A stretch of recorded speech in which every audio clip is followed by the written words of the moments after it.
Painesville, and it's all because the city changed a policy regarding immigration. The policy calls for police to notify federal agents about immigrants who commit crimes. Not all are against it. The Now's Jennifer Auh went down to Painesville today to talk to the people who live there.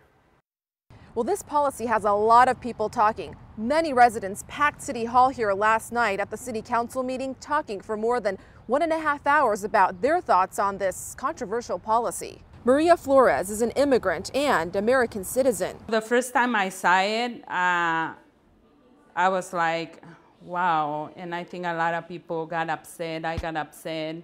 And this is Dan Nagel, a Painesville resident who supports the city's new immigration policy. The illegals are illegal.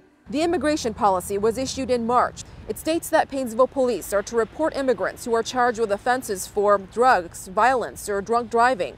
Those who are affiliated with gangs will also be reported.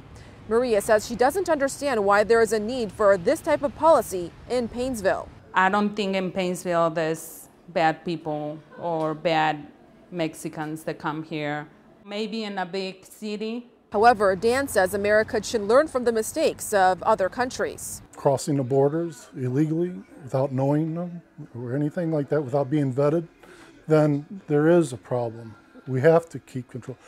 We don't want to become another Paris. We don't want to become another Europe. The part of the policy that is raising many eyebrows is a section stating that the lack of English proficiency could be a factor in establishing reasonable suspicion, but not the sole factor. My mom, she's a citizen and she doesn't speak any English. That's when you start thinking about it's like, it's not fair. That English proficiency is like wearing all black with a mask over my face, being ISIS, per se, you know. You're going to raise a flag. In response, the city manager sent us a statement stating that the lack of English skills does not create reasonable suspicion on its own. The immigrants here say they feel less welcome because of this policy. Meanwhile, those for this policy say it's all about keeping the community safe. And as for the city manager, she says that she plans on continuing these conversations.